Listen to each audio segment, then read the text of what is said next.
Hi. I used to be a resident here, and they're filming a documentary, and so I just thought we'd walk in and see what was that. Is that okay? It's for I'm in a band. You probably wouldn't have heard of us because we're not that famous, but they decided to do this documentary. And what's the name of the band? Silkworm.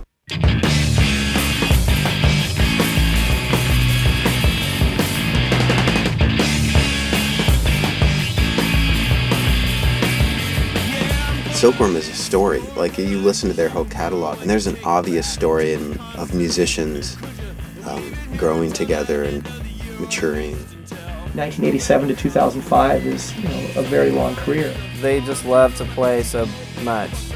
What we were doing in the band itself was so much more important than who happened to put out our records or who booked us or what clubs we played in or whatever. I don't know that many people that even know them or like them.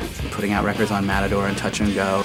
They stuck out because you heard something else. You felt something else. A distinct, subtly different identity from the other bands that are around. They were writing these songs about World War II and, these crazy kind of psychosexual dramas. They wrote songs that are as timeless as rock songs can be.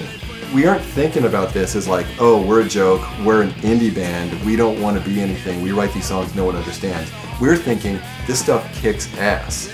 It was baffling to me that anyone couldn't like Silkworm. Are you saying that a Henry James novel is inaccessible just because you don't want to read all those pages? Something that's quite beautiful and something that's quite harsh. There's no costumes, there's no act, there's no shtick. People who like Silkworm really like Silkworm. I came to this show for you guys. No one else. I care less about payment. In some places we had big crowds that were really responsive, in other places it was like empty. That was okay with me. It was basically okay with Andy. Michael is such a freewheeling guy. He was just happy to drive around, I think. He was the guy, updating the Silkworm Journal every day. The countryside is beautiful, the van is working, and the 3 days I've been away from home seems like a week. They toured a lot. They recorded a lot. Just charging ahead, putting out a lot of music. They stuck with what they started doing a lot longer than a lot of people did. I guess they just would never stop. It's even put more into relief by Michael's death. There was no decision to stop. Michael being killed that made the decision. Everything he did was fully musical and fully embedded in the songs. Vicky called me and said, I want to tell you before anybody finds out, Michael was killed. I didn't even know, and I was crushed because I didn't read it anywhere. I don't remember hearing it on the radio. There's no question that that's it.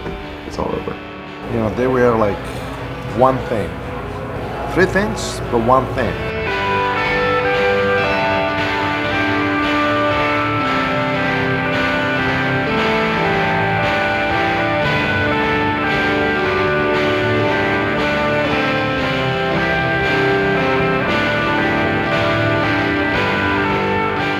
Silkworm, it turns out, just were never that popular.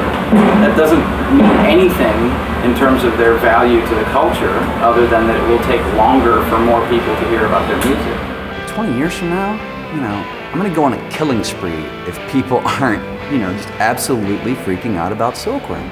Being in Silkworm was immensely rewarding. Like it's true that we sold X number of records instead of 50 times X or whatever. But still, there were people out there for whom it was like a very important thing.